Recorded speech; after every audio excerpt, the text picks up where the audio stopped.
მე ვარ თამარ ლურსმანაშვილი, ეს შემემთხვა 14 წლის ასაკში, ჩამოვარდი ხიდან, ხერხემალი დამიზიან და მალები, ზურგის ტვინი მაქვს მიკეცილი, ასე ვთქვათ. მე ვარ ზაქარია მედიანაშვილი, ფეხბურთს უყურებდით, სიგარეტის საკილად გამოვიდეს უყურებენ იყო და ფემოფონჯალაში წამიერი ჩაფიქრება იყო და ელმავალმა ამარტყა მარჯვენა ფეხი ადგილზე მომაწყვით და ყობა გონება რომ დავკარგე გადავარდი და მარცხენას ლევ გადავუარა.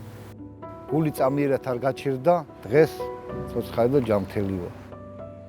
დაახლოებით 1 წელი მართლაც ძალიან გამიჭირდა, ვიყავი სახლში, არავის არ უშვებდი. ჩემს თავს ვთხარი რომ მე უნდა ვისწავლო, მე უნდა ვიყო გამოვიდე ხალხში და რაღაცნაირად ჩემს თავს მივეცი იმის პირობა, რომ გავძლიერებულიყავი. შემდეგ აღმომაჩნდა სიმღერის ნიჭი, 5 ქვეყანაში ვიმოგზაურე. ეხლა ვმუშაობ მურეკში, შეზღუდულების მქონე დღის ცენტრი არის, დამხმარე პედაგოგი ვარ. დეპრესიაში რომ ჩავარდეს ადამიანი, ახლობლებიც უნდა შეიცოდოს. თუ გინდა სხვები არა, დედა მაინც ხონა შეიცოდო. შვილს რო უყურებს ჯერ ამ მდგომარეობაში და მე ახლა დეპრესიაში ჩავარდეს, ჩემ თავზე ვიმუშავე. რო ახალი ცხოვრება უნდა შევქმნა, ახალად უნდა დავიწყო. როგორც ახალი ბავშვი დავიბადე, იმ ცხოვრებას გავლის აღარ უნდა გადახედო. სწავლი იყო, არავის არ ეგონა ჩემი გადარჩენა, მაგრამ მოხდა და ადამიანი გადავჭდა ცხოვრებაზე, უფალმა გადაგარჩინა, სიცოცხლე გაჩუქა, ხელმეორედ დავიბადე მართლა. და ცხოვრებაზე უარი როგორ უნდა ვთქვა. ყველამ მიმიღო და გაითავისა ის, რომ მეც მაქვს ჩემი წილი ბედნიერების უფლება.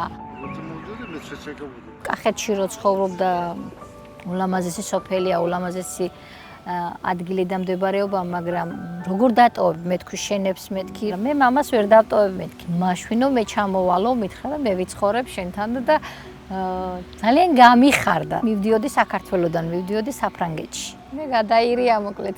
ჩავედი თბილისში და თბილისის იქით მე აღარ გამიშვა. ოზურგეთში ჯვარი დავიწერე, თელმა ქალაქმა გაიზიარა ის ჩემი სიხარული და ის ჩემი ბედნიერება, რაც მე და ზაქარამ გადავწყვიტეთ. 500 კილომეტრის იქიდან წამოვედი სიკოლში. იმიტომ წამოვედი, რომ მიყვარდა, დღემდეც მიყვარს, კი არა, მეყვარება სიცოცხლის ბოლომდე. როცა გიყვარს, არც ეთლს აქვს მნიშვნელობა და არც არაფერი. მოდი გაბედეთ. სიყვარულზე ორასოდეს იტყვიან უარს.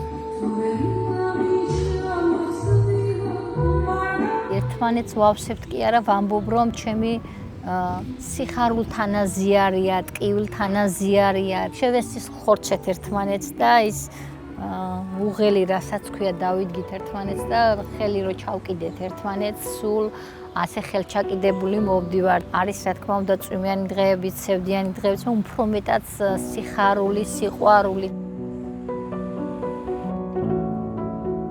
სულიერი ტრაუმა უფრო ძნელი გადასატანია ვიდრე ფიზიკური. თუ რამე ვთქვა, არა ვთქვათ, რომ ჩვენ ცუდათო, ჩვენ უნდა ვიყოთ უფრო ძლიერები, რომ ჩვენი შემხედარე სხვა უფრო გაძლიერდება. ჩვენ არც ვინმეზე მეტი ვართ, არც ვინმეზე არასოდეს ნაკლები არ ვიქნებით.